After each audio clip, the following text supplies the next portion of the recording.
Hello, my name is Sarah Mukherjee. I'm Chief Executive of the Institute of Environmental Management and Assessment, and I've been working in and around food policy, rural affairs and the environment for the last 25 years or so.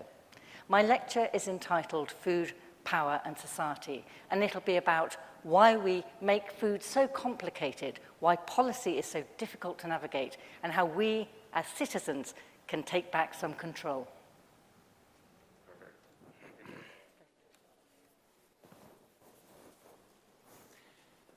Good afternoon, everybody, and welcome to our third lecture in the 2022 Darwin College Lecture Series. As I'm sure many of you know, our college prides itself on the nature of these lectures. We aim to foster intellectual curiosity, encourage outstanding communication of research and ideas, and champion interdisciplinarity. Our first speaker in this series on food was an astrophysicist who became a food and climate scientist. Our second was a practicing vet who became an animal health and welfare scientist and advocate for vegan pet foods. Today's speaker is a lawyer who became an environmental correspondent for the BBC and then took on an institutional leadership role as the CEO of the Institute of Environmental Management and Assessment, which is the largest professional body of environmental practitioners in the UK and I believe, in fact, in the world. So it's a great pleasure to welcome and introduce Sarah Mukherjee tonight.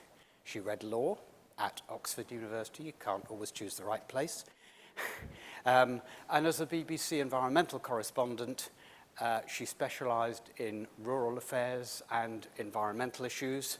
She covered many significant national and international events, the UK inquiry into mad cow disease, I remember well, and numerous UN intergovernmental environmental meetings, what we now all know as COPs, of course, on climate change, but various other global and national environmental issues. She was the first reporter to broadcast from under the Arctic ice shelf in Svalbard, in Spitsbergen, and undertook the first interview for quite a long time with Prince Charles, the Prince of Wales, on his passion for environmental issues and sustainability. In addition to being the CEO of the Institute for Environmental Management and Assessment, Sarah is a non-executive director on the board of the UK Environment Agency and a governor of Harper Adams University. And last year she was awarded an MBE for her services to agriculture and farmer well-being. I gather you're also an enthusiast for real ale, running and yoga, so we hope to see you in the college bar later on this evening and maybe in the garden doing yoga tomorrow morning and the gym in between, who knows. But please join me, everybody, in welcoming Sarah Mukherjee to deliver her Darwin College lecture on food, power and society. Sarah.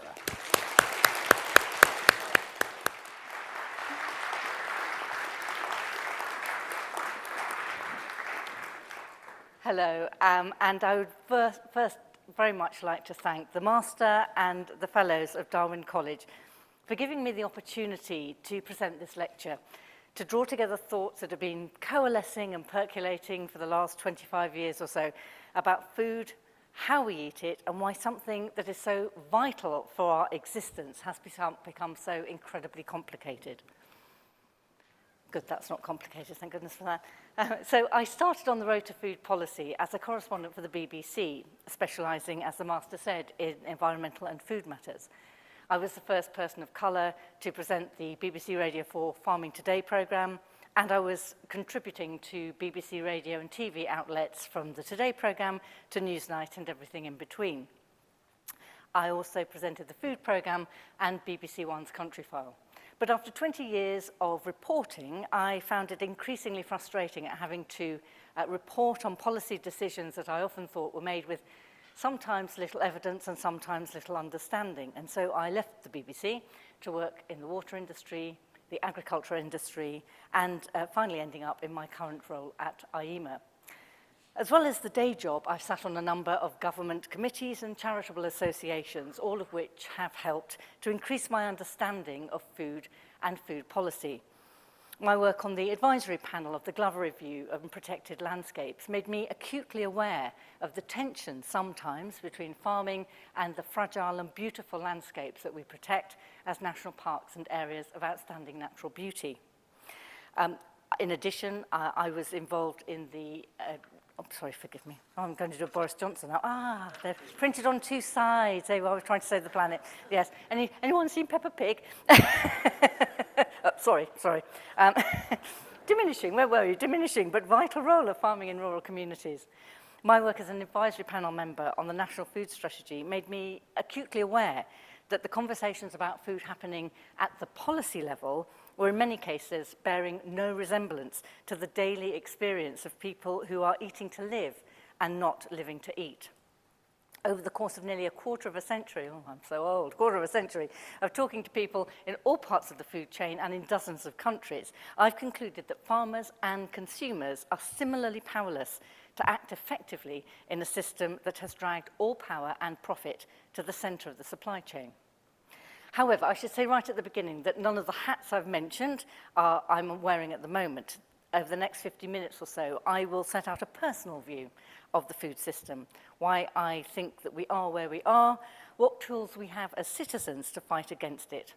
I'll suggest that a lack of collaboration in UK farming and a lack of education amongst UK consumers has contributed, as it has in other Western countries, to other actors vacuuming up all the profit and the power. And I'll also suggest that the middle classes have used food as a way of entrenching their perceived superiority, talking at but not listening to those who are regularly chastised for poor food choices.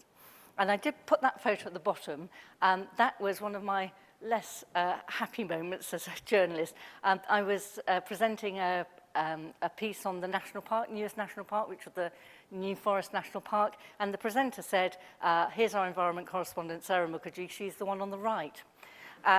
And then made it 100 times worse by saying, oh, I'm so sorry, I don't know why I said that, just please stop talking, it's bad enough. And I didn't even get to interview the horse, which was a shame. But first, let me take you back to the year 2000, when I was a general reporter at the BBC and beginning to develop a specialisation in rural and agricultural affairs. I put together a series on the state of British agriculture ahead of the publication of the then Deputy Prime Minister John Prescott's so-called Rural White Paper entitled A Fair Deal for Rural Britain. Spoiler alert, it wasn't. I was trying to answer the question, who is making money from British farming? I must have visited dozens of British farms, the sort of bucolic small family farms beloved of television drama producers, nestled in lush green countryside with cows lowing in the field and sheep safely grazing, a splendid Georgian farmhouse complete with an Aga and a solid wood dining table, and of course a central casting farmer, more often than not, with a photogenic dog by his side. Now, at first glance, everything would seem absolutely perfect. The livestock and machinery were in perfect order, the yard was neat and tidy, the field and hedgerows sensitively managed for good productive farming and wildlife. And then, you'd see the livery stables in another part of the farm. You'd notice the business units housed in what used to be the dairy. You'd realise that the farmer's partner or children were running businesses from the farmhouse. And then, as you began to talk, you realised that the additions to the business were what actually was keeping the farm afloat. The farmer would admit that without the accountancy businesses, or the fact that his, and it was always a his, wife was a teacher, and it was always a wife, a policeman or a private chef, they would be unable to stay on the farm. And what really surprised me was that the fact that whilst they were very happy to talk about how inequitable the UK and EU subsidy system was, or the cost of fertiliser and the effect that was having on farm profitability, they seemed to be unwilling to address the elephant, or should I say the £1,800 Aberdeen Angus in the room. And that was the fact that the farm itself would not be viable without another business propping it up. Now, that certainly wasn't to say that everyone was making a loss. I spoke to two farmers who were profitable. The first was farming thousands of acres in the east of England. Bearing in mind this was still in the days of EU membership, He was unconcerned about EU. He was more interested in the WTO and the GATT talks. He didn't have a farmhouse, he had a boardroom, and his secretary brought us in coffee and cakes while we talked. He had just started packaging his own potatoes, and he was beginning to develop ways of adding value. For example, like ready meals or already mashed potato. And don't you roll your eyes, because we all know we've done it, haven't we? Put it in the shopping trolley with a nice steak and a bottle of Merlot on our way to having a meal that we didn't have to cook ourselves. Now, the other person who was making money was completely the other side of the scale. He was an organic, permaculture, small-scale farmer with a handful of animals and a few hectares of land. He took all his animals to be slaughtered locally and then sold them to farmers markets to people who would pay a hefty premium for locally sourced and high welfare meat. Now, whilst his profits obviously were not on the same scale as the potato farmer, he was still in the black rather than the red. Now, if you had put these two farmers in the room together, you would have found pretty much nothing that linked them. They didn't have the same outlook on life, they didn't have the same outlook on farming, but the only thing was they called themselves farmers, and they both had, in very different ways, taken hold of their own supply chain. They had become price makers rather than price takers. Nearly a generation later, and you have no idea how old that makes me feel, everything and nothing has changed. So let's start with everything. The Anderson's Agricultural Outlook is one of the best-read publications in the industry, produced by an organisation that has been delivering business advice, research and economic analysis to the food, farming and agricultural sectors for more than 40 years. This year, it's a bit of a page-turner. Every article has a serious message about future ways of farming, the pandemic, the pinch points and difficulties in securing inputs like fertiliser and agricultural chemicals, the pace of change in legislation with the Environment and Agriculture Acts, the change in who and with whom farmers can trade, and free trade agreements agreed by the UK government that could have, according to Anderson's, a significant effect in future on a range of farming operations. Overall, one of the authors concludes, it will be a disruptive decade for UK farming on multiple levels. Another says that the farming industry will continue to face a roller coaster of profitability. Now, this may not sound to the casual observer as anything too much to write home about, but given the traditional understated, one could say somnolent Anderson style, this is the equivalent of the bit in the disaster movie when everybody realizes the enormity of what's about to happen and starts running around screaming. And as you can see from this slide, also from the Anderson's report, they might have a point. Part of the report was devoted to the change in agricultural payments. Until the UK left the EU, British farmers were paid in the same way as other European farmers were, through the Common Agricultural Policy, or CAP. Originally set up to increase productivity and stabilise markets in a Europe still haunted by the spectre of wartime hunger, in the 1970s and 1980s, tales of butter mountains and beef mountains bought and stored by European officials to keep the price of produce artificially high led to calls for reform. But we tend to forget that when we were subsidising farmers, we were doing so well before the butter mountains. Governments have intervened to keep the price of basic commodities stable for hundreds of years. And after World War II, many years before the UK joined the EU, farmers were paid to produce food. When I was still working at the BBC, I interviewed Lord Plumb, who was president of the National Farmers Union in the 1970s and president of the European Parliament in the 1980s. He told me that it was Sir Winston Churchill who said just after the war, 30 million people living on an island where we produce enough food for, say, 15 million is a spectacle of majesty and insecurity that this country can ill afford. Lord Plumb told me the system of guaranteed payments, which was created in 1947, created a stable market, and he described them as consumer subsidies. Now, this might sound like a contradiction in terms, but many commentators agree that CAP helped underwrite the huge growth in agricultural productivity in the 1960s, 70s, and 80s. And we'll look at what happened as a result of that through the consumer's eyes a little later in this lecture. Over the years, the EU institutions were keen to move subsidies away from propping up production to supporting the rural economy, as it became more and more clear that we were simply producing too much food. Instead, they encouraged farmers to create good environmental outcomes. And when the UK left the European Union, The government was keen to pay farmers to produce good countryside and not food. Earlier this year, George Eustice, the Secretary of State for the Department for Environment, Food and Rural Affairs, or DEFRA, announced a rollout of a new landscape recovery projects, up to 15. He said they would be selected in the first wave, focusing on two themes: recovering England's threatened native species and restoring England's rivers and streams. Officials at DEFRA say these pilot projects alone are expected to deliver significant environmental benefits, including the creation of 10,000 hectares of restored wildlife habitat, carbon savings between 20 to 50 kilotons per year, and the improved status of around half of the most threatened species in England, including the Eurasian curlew, the sand lizard, and the water vole. I'll leave that up for a little while.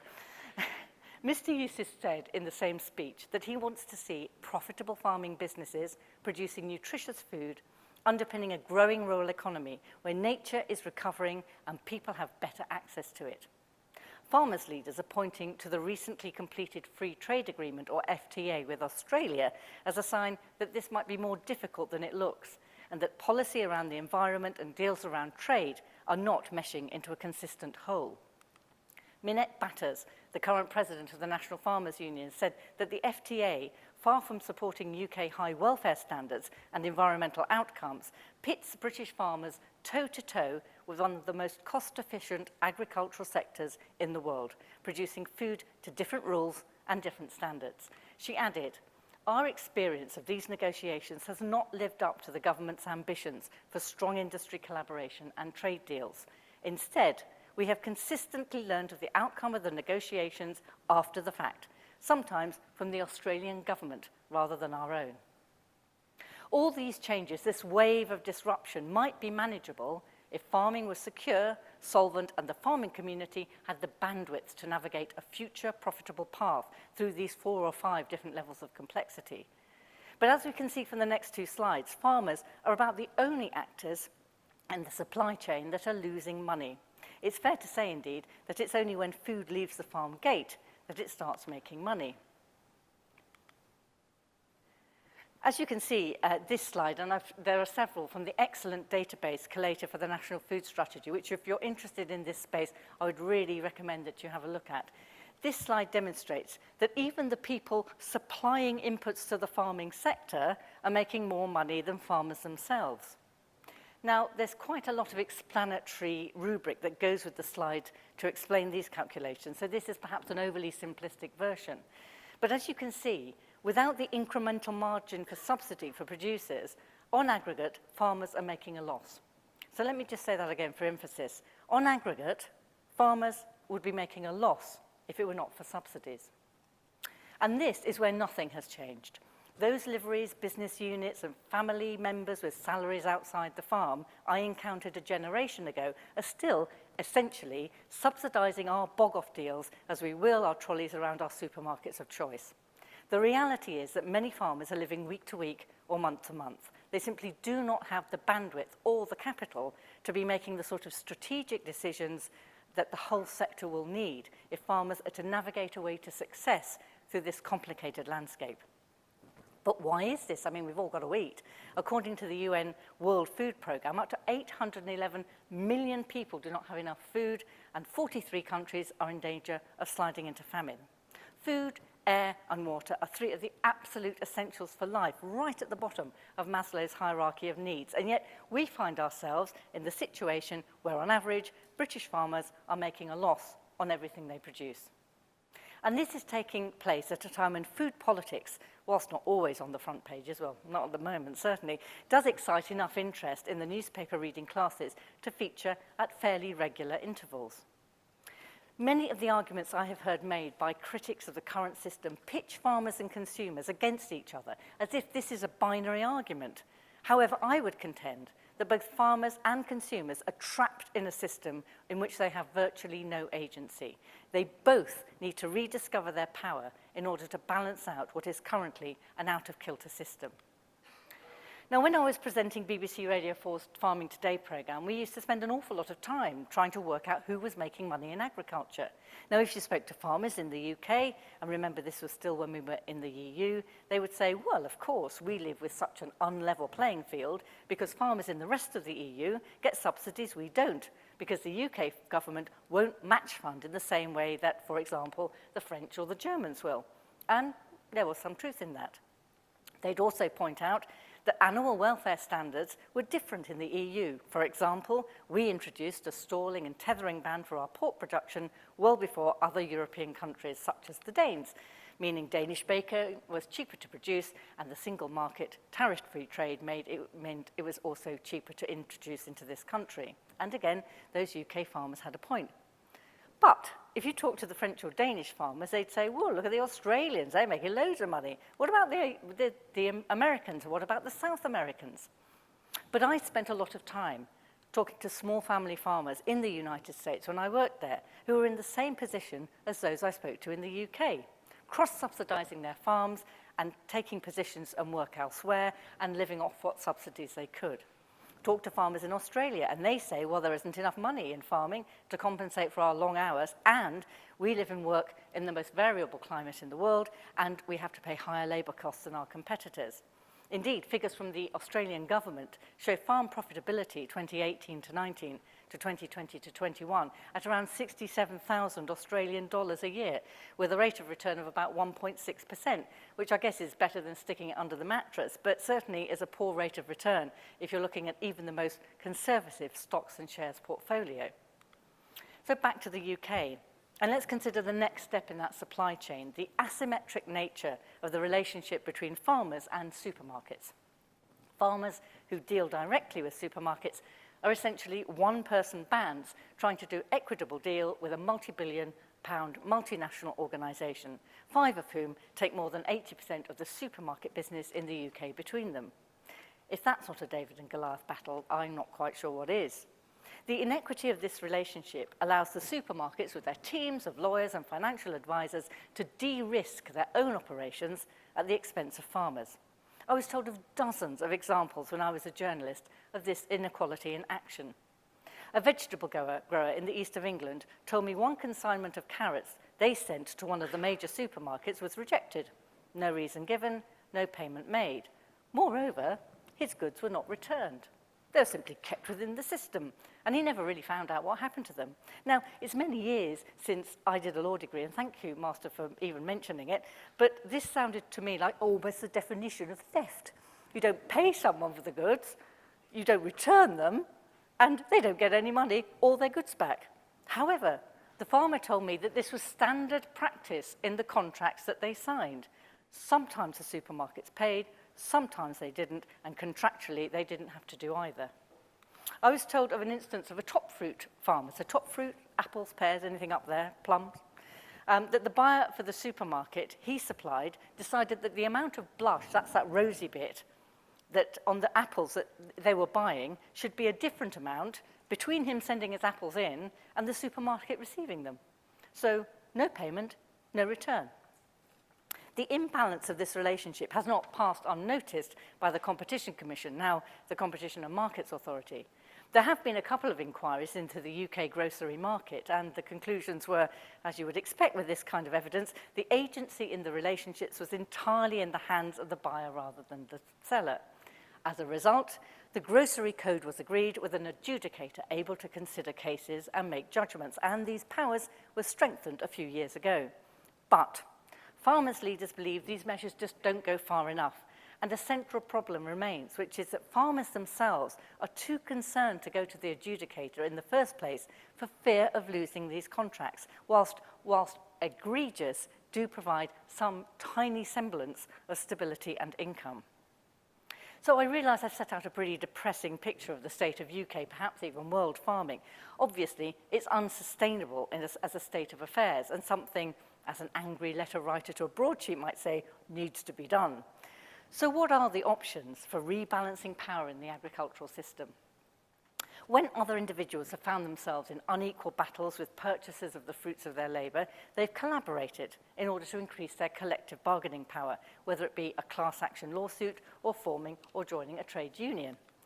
In other countries, particularly our geographical and competitive neighbours such as France and the Netherlands, cooperative farming is a model that is both well used and successful. However, according to a report published a couple of years ago by the Royal Agricultural University, UK cooperatives account for 6% of business in relative sectors, compared with 68% in the Netherlands and 55% in France. Now, I've seen firsthand how this cooperative model can work for the profit of farmers. Whilst at the BBC, I did a series of features on farming practices in the UK and Europe. I met the very bright and very business-minded leader of the Ja Natürlich movement of organic farmers in Austria at the time. He told me that the power of cooperation had allowed the movement to demand premium shelf space in the deli counter of major supermarkets. We told them they could either have our products and put them where shoppers were going to see them, he said, or we take our products elsewhere. The upshot was that Ja Natürlich was at the front and centre of shoppers' eyes and minds every time they entered a supermarket. Now, admittedly, Austrian consumers are, according to surveys, much more likely to pay over the odds for Austrian produce, whereas British shoppers lead Europe in shopping for a bargain.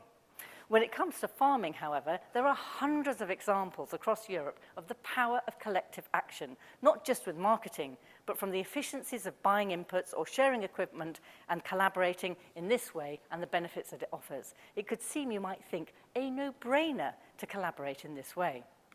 But one of the main obstacles to this was beautifully summed up by one of the farmers who participated in a focus group for the report on cooperatives that I mentioned earlier. And I think it's worth using that quotation in full. He said, "The attitude of a lot of farmers is the competition isn't farmers in the USA or France or Germany or anywhere else. Their competition is the guy over the hedge there. If they can do better than their neighbour, then they're doing a good job." What that does mean is it stifles best practice and intellectual sharing, efficiency and management. Farmers love to compete against each other rather than actually work out how they can work together in everybody's best interest. Again, this is little change from a generation previously. In 2002, the Curry Report on the future of food and farming had a memorable quotation from a farmer that the road to British agriculture is paved with the corpses of dead cooperatives. Now, increasingly, farmers are finding themselves having to collaborate when it comes to big ticket items like farm machinery, but the lack of desire to cooperate potentially puts UK farming at a unique and significant disadvantage. So, if you don't want to collaborate, can you survive on your own? I cannot tell you how many farmers' meetings I have been to where during the question and answer session, a farmer will get up and proudly state, "My name's John Smith and I'm a fifth-generation farmer." There's usually a susurrus of approval that follows this kind of introduction. In fact, it happens so often you don't even think about it when you're there. But nobody gets up and says, "My name's John Smith and I'm a fifth-generation accountant," or "My name's John Smith, I'm a fifth-generation academic," because nobody cares. And the fact that these generations of academic or accountancy experience, actually they could be a hindrance rather than a help. You might be stuck in your ways or unable to innovate.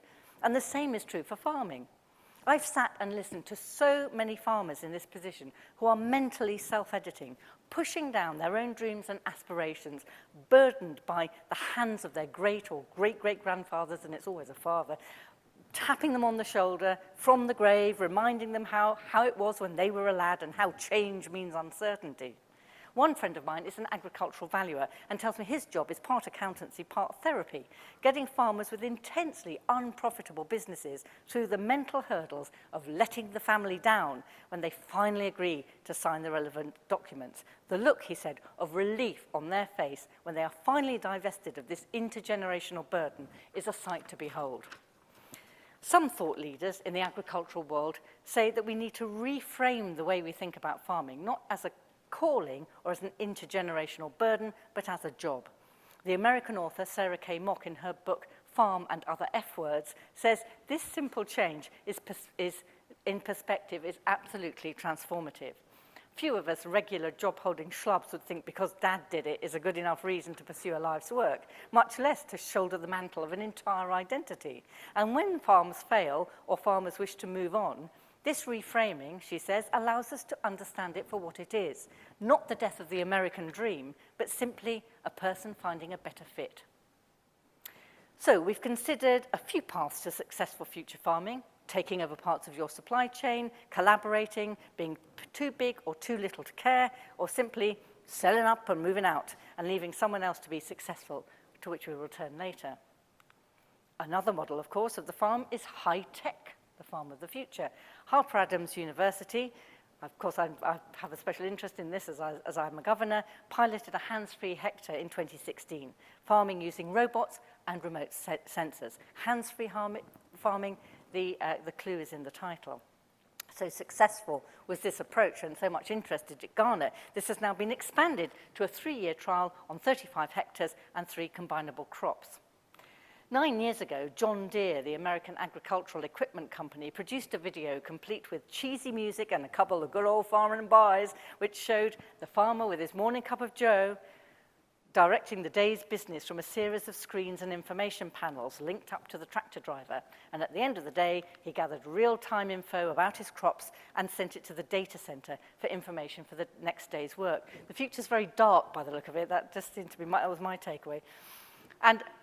And all of this is not as far off as you may think. In the same way as the Iron Age and the Industrial Revolution presaged huge advantages in productivity, the digital revolution, which has changed all our lives so much, is already disrupting agriculture. AI can be used for anything from precision use of pesticides exactly where they're needed rather than spraying the whole field, to analysing when the best time to sow a crop will be, and even predicting crop yield and how much you will get for that crop when you finally reap it.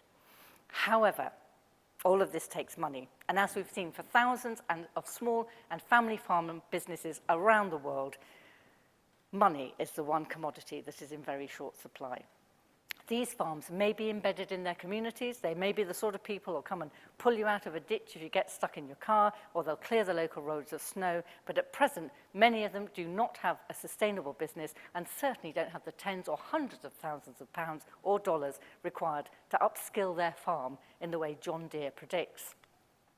This perhaps is one of the reasons why billionaires like Bill Gates and Jeff Bezos are investing heavily in farmland, because, of course, land is finite. It's solid, it's a low-risk investment, it's easy to diversify, and according to many land agents I know, it's certainly outperformed some other forms of investment over the last few years. Indeed, one expert I spoke to recently in this area said it was already possible, if you should so desire, to farm fields in Lincolnshire from Utah or Colorado, with a little help from the odd technician.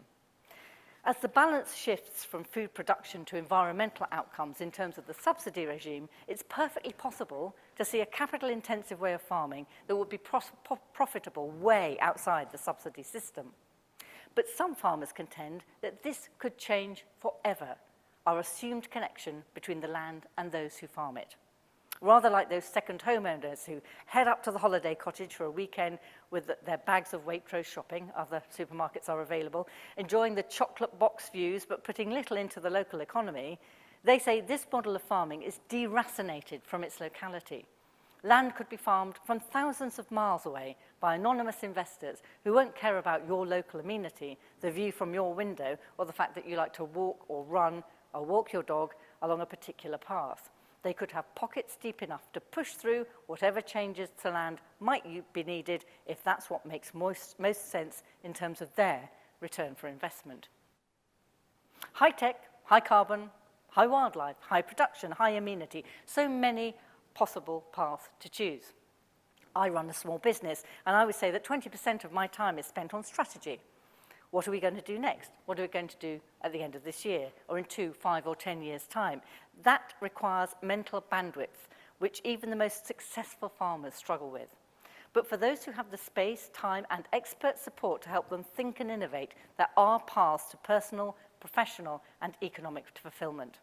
Doing the jobs that I've done over the last 25 years, I've been immensely privileged and lucky to meet some genuine iconoclasts, people who are simply ripping up the rules and developing profitable, resilient, sustainable and local business models. The rise of farm shops and farmers who showcase their own produce through restaurants and retail, the explosion of artisan beer and spirit producers, particularly in this neck of the woods, on local farms, farmer-led clusters that share best practice and costs, organisations like LEAF linking in environment and farming that have demonstration farms up and down the country who open their doors to their peers and show how you can farm for profit and for nature. Farmers who are trialling ways of turning milkweed, usually considered the bane of farmers, into latex, or using the seed for comforters or jackets as it's allegedly warmer than wool and more breathable than down. Waitrose has used packaging made out of waste tomato vines in order to reduce its reliance on plastic. All of these businesses, albeit niche, underline that the path to UK farming success is multifaceted, and there's probably no one single business model that will suit everyone. Yes, we need farmers, of course, to produce food for millions of us, and we have farmers who do that every day to incredibly high standards. But the next few years will bring about more change than at any time in the past 40 years. Every farmer, no matter how successful, needs to think about what success will look like in 5 to 10 years' time. There is an opportunity for farmers to take back control, but in a way that brings them back some power as well. For too long, many farmers admit they've simply farmed to the subsidy, which I would contend has limited innovation. There are, as we have discussed, enormous challenges on the road to profitability, which I do not diminish, but farmers have, with these many paths to the future, the opportunity to collaborate across and up and down the supply chain, to meet and to learn from those who are best practice exemplars. For example, farmers have to stop subcontracting their brand to others. Supermarkets are plastered with stories about the farmers who supply them, but supermarkets are also taking the value of that branding as well. Government recognises it has a role to supporting learning and, if need be, a transition out of the industry. Appropriately and thoughtfully done, the opportunity is that this could bring a new skill set into farming. People with great ideas and ability to execute them who have not had access to land. There's also an opportunity to support those who wish to farm from non-traditional backgrounds. Farming is the least diverse sector in the UK economy, and there's much evidence to show that diverse businesses are more resilient, and an agricultural industry that better reflects the communities it feeds will also be more resilient. And this brings me to the second part of this lecture, moving on to consider the people all this innovation is for, consumers, and where they sit in the food system. I've already described how some supermarkets abuse their position in relation to farmers by using consumer choice as a stick with which to beat them. No wonky veg, no blush here, no blush there, blah, blah, blah. I've sat with senior people in parallel conversations on another bit of the food supply chains, the food processors, who have told me in all seriousness that the consumer is king, or should I say queen.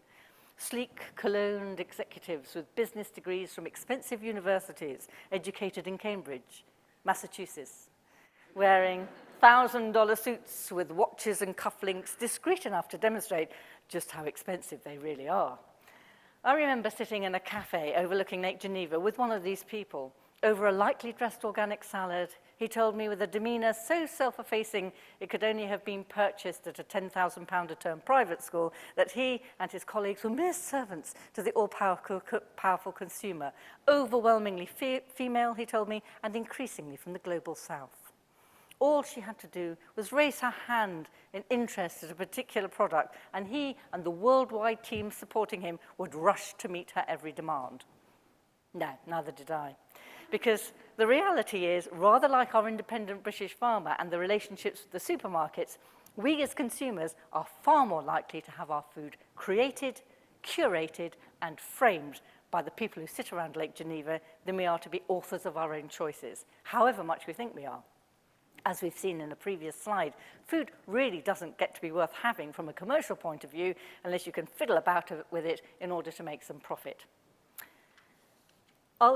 Let's go back to this idea of controlling your own supply chain in order to keep the value of the product. In the old days, the very old days, it was true of farmer and consumer alike. A farmer would go to market, sell whatever they had, and go back with the profits to reinvest. The consumer would buy the product, prepare it, eat it, all of it, and convert the food into energy in order to have a productive day. Now, don't get me wrong, I'm not some sort of fantasist who thinks it would be just marvellous if we could all go back to living in yurts and using the barter system. Food safety regulations ensure that the risk we are taking in eating food is mitigated by good hygiene and robust practices in the preparation of food for market. And it's only fair to recognise the role that supermarkets have had in delivering fresh produce to the population.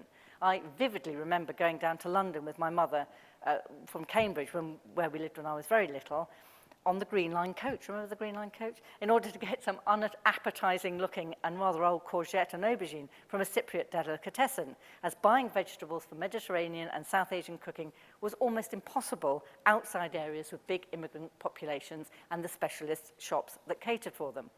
A few months ago, to compare and contrast, I had a woman in an upmarket supermarket, Waitrose, Cambridge, complained that she could not find fresh lemongrass in the herb section for the curry she was cooking. However, much as it feels like we have more choice as we wander those supermarkets' aisles packed with produce, 80% of the supermarket trade rests with a handful of retailers in the UK. And research conducted by the Guardian newspaper and Food and Water Watch last year concluded that just a handful of firms control almost 80% of dozens of grocery items bought regularly by Americans. The consolidation runs deep. 4 firms or fewer controlled at least 50% of the market for 79% of the groceries. And in this article in 2016 for Business Insider, Kate Taylor demonstrated that 10 firms own pretty much every grocery brand you have ever heard of. Think you're buying small scale, funky, artisan, check the label and Google it. You may well find that there's a big conglomerate hiding behind it. As with so many things, there's often a healthy dose of misogyny attached to the narrative behind this explosion in the food processing industry. Before, yes, that really was an advert.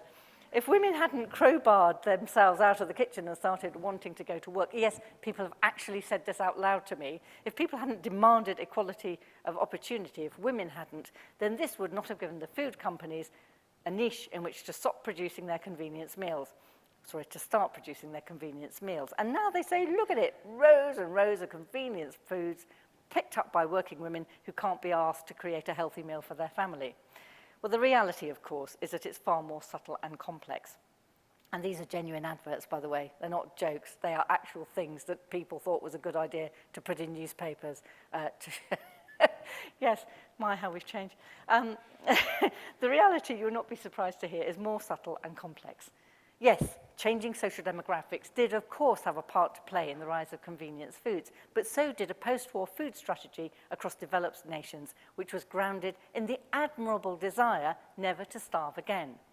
Millions starved in the Second World War and post-war period, and millions more went hungry. The Dig for Victory campaign was not just a way to find something for a bored wartime nation to do. Before the war, we imported huge amounts of food from the Commonwealth and from Europe. And once Germans started attacking the merchant navy and the European trading partners were occupied, there was a danger that we would starve. Some sources suggest the UK was simply weeks away from running out of food. When democratic function was restored to Western Europe, leaders were told in no uncertain terms by their populations to secure the supply of dairy products, bread, meat, and other staples. And when the Common Agricultural Policy was introduced in 1962, the point was to guarantee prices for products in order to maintain public health in terms of adequate nutrition, rather than to keep farmers on the land. Tim Lang, Emeritus Professor of Public Health Policy at City University London's Centre for Food Policy, argues that this post-war food consensus is now not fit for purpose. The drive and determination to end world hunger and increase productivity across the countries that suffered in the Second World War was fantastically successful in increasing production, but that simply created a structure in which these food processing companies could thrive. They took the now cheap commodities and added value by processing and branding them. And now, Professor Lang contends, we have built ourselves a system that provides food that does not nourish or sustain us. In research that he carried out with a colleague 15 years ago, he says he discovers that Coca-Cola's advertising budget was bigger than the entire budget for the World Health Organization for 2 years. And whilst we might flatter ourselves into thinking that we are immune to advertising, just think how internationally recognizable these brand logos are. Research conducted for the National Food Strategy showed that consumers are very aware of the need to eat healthily. 90% of people said they considered eating well to be important or very important in how they felt about their overall health. Many respondents who were questioned worldwide said they tried to avoid artificial flavors or colors or gluten or sugar or any of the other things that we are told on a regular basis we should avoid. Low fat, low carb, flexitarian, we're all grasping around for that thing that will help us lose the lockdown stone and make us feel 20 years younger. Well, not everybody here 20 years younger, but me, definitely. Every day, there's another newspaper article telling us what or what not to eat based on some research or the other. But the reality is, if you talk to nutritionists, that research is probably sponsored by the food industry itself and is scoped out to fill a particular agenda. As Tim Spector says in his book Spoon-Fed, a typical series of headlines in 2019 announced eating walnuts daily protects against cancer and colitis. Woohoo! In the scientific paper, in fact, the scientific paper merely described that mice that had been given chemicals to mimic human disease showed a slight improvement in metabolic profiles after 2 weeks of walnut therapy. The study was small and appeared in a modest but genuine nutrition journal, but the sponsors of the study, the Californian Walnut Commission, must have been delighted with the acres of free publicity.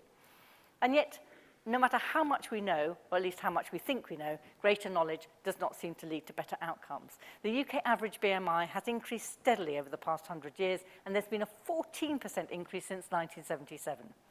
When I was at the BBC, I was being told then by cardiologists they were seeing incipient heart disease and diabetes in children as young as 7, and it is shocking that we are not shocked by those figures anymore. It's estimated that the food industry creates more than £50 billion a year in health-related costs, and if obesity rates rise at the rate they are doing presently, 2/3 of the current population of 10-year-olds will be obese by the time they're 50. In addition, research is now increasingly being carried out on the ultra-processed food, these products that contain stuff you'll never find in your kitchen at home, and often sit at the apex of the taste triumvirate of fat, salt, and sugar.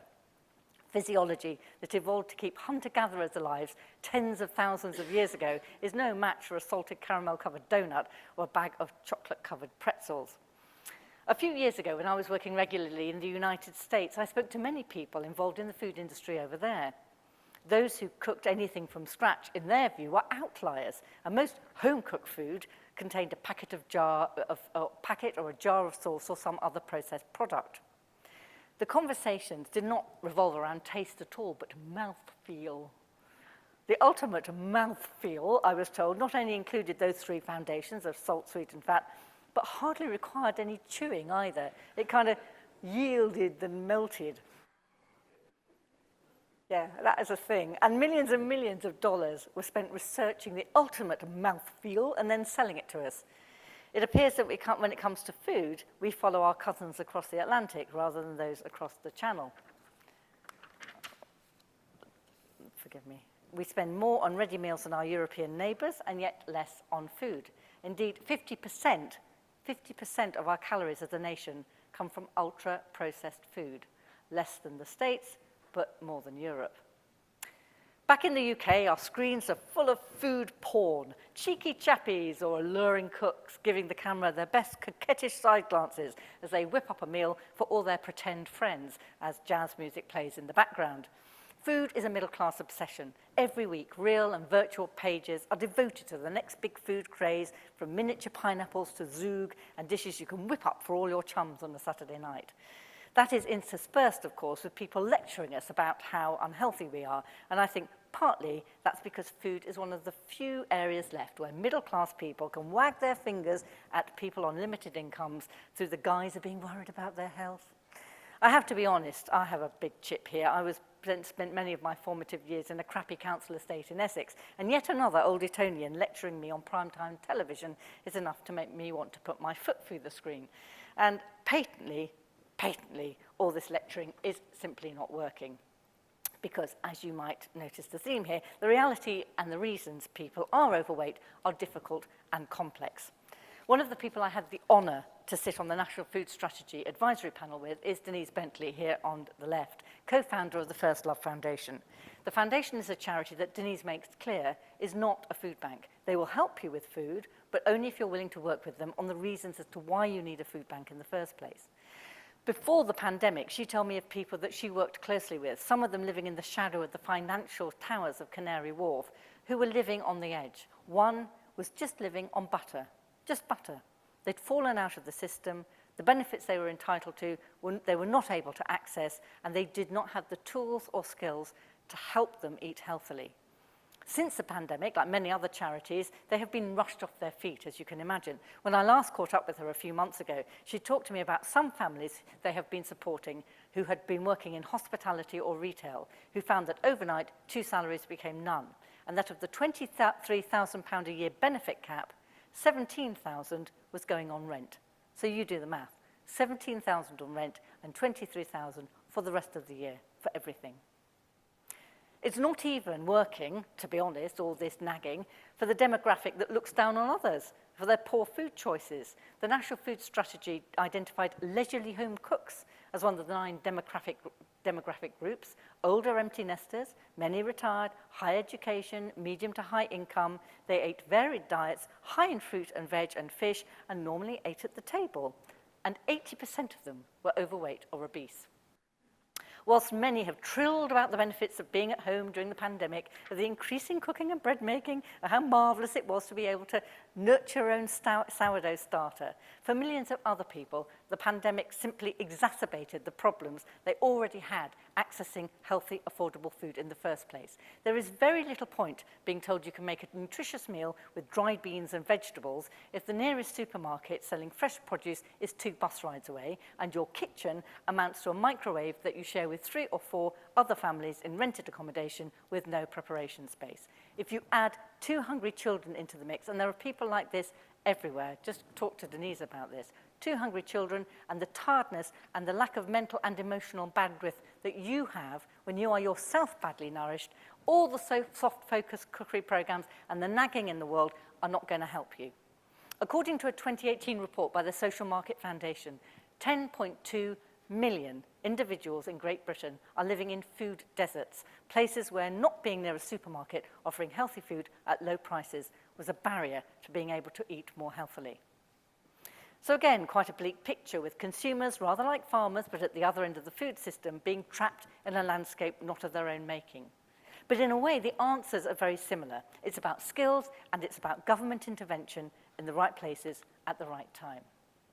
Back to Tim Lang, the food policy professor. I first met him about 20 years ago when I was doing a report on how we can understand the food that we eat.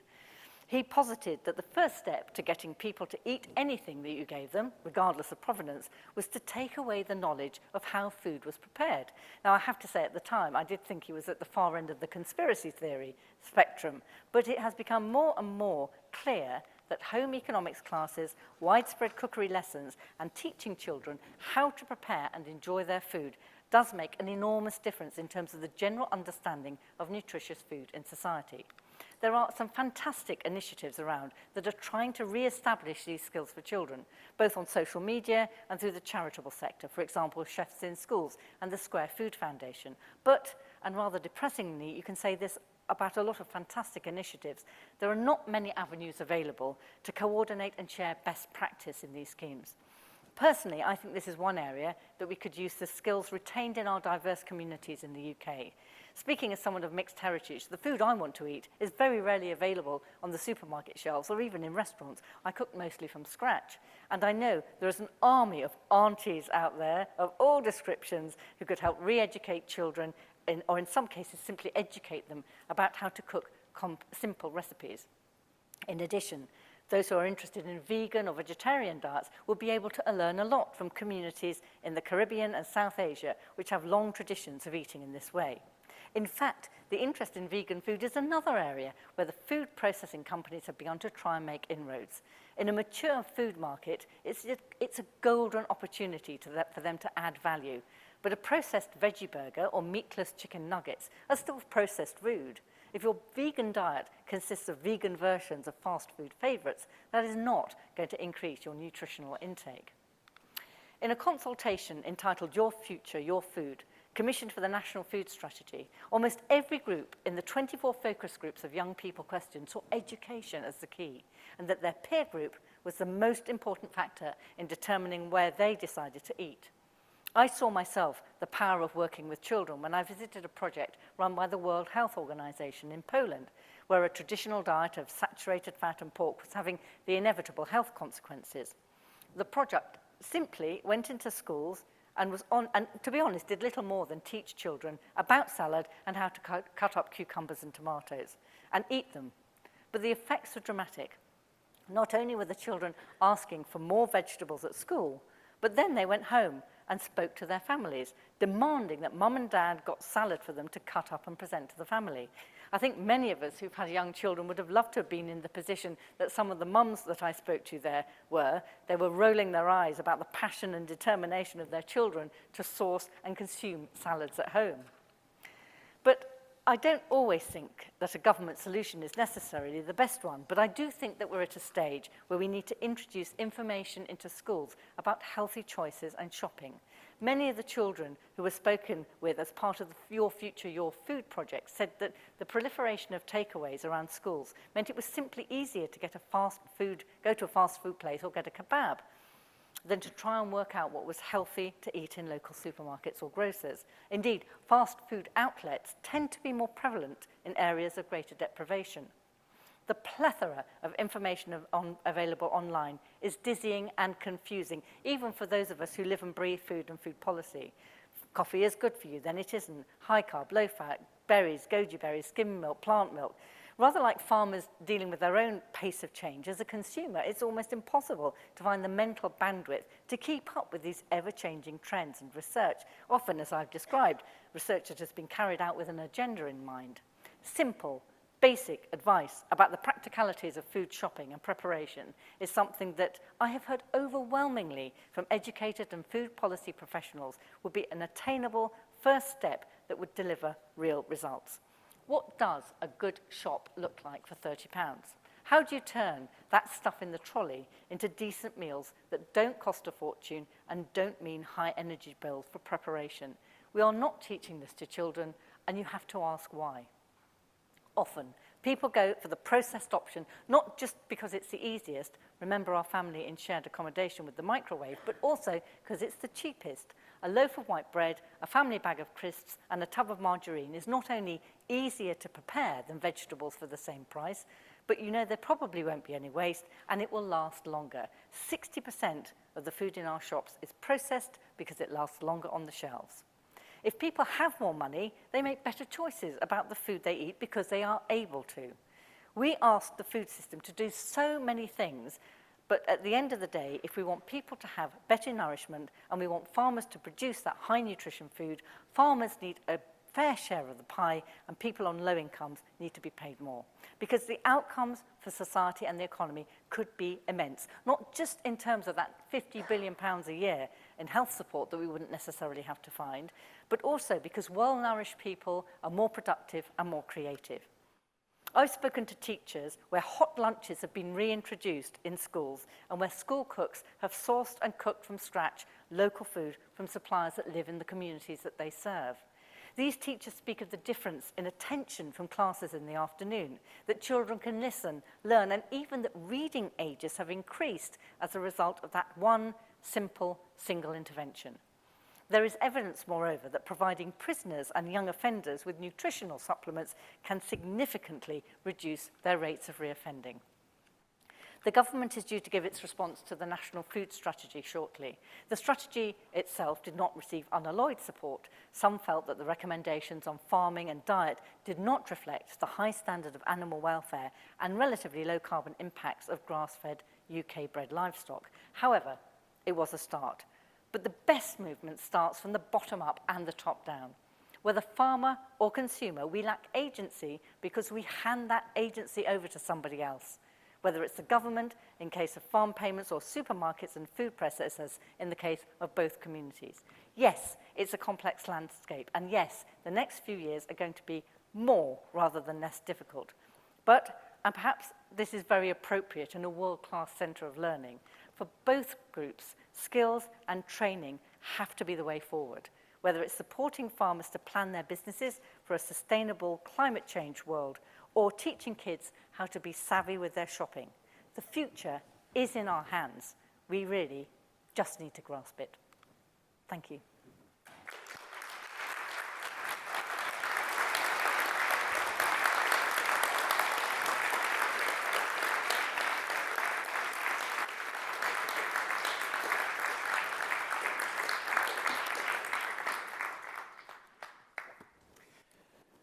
Thank you very much indeed, Sarah. That was a wonderful expose and synthesis, I think, of the tensions between farming, nature, society, and the powerful. And I love the way you highlighted the lack of education, communication, collaboration, and understanding between farmers who produce the food, between the decision makers or powerful policy people at a private sector or a government sector, or those of us who actually eat the food, society. So thank you for a really delightful journey through the problems, the challenges. You were incisive, you were hard-hitting, but you also presented some really, for me at least, exciting options, opportunities and solutions to what is one of the biggest global challenges in how on earth we feed the world more sustainably, more fairly, and for the future. So thank you very much once again.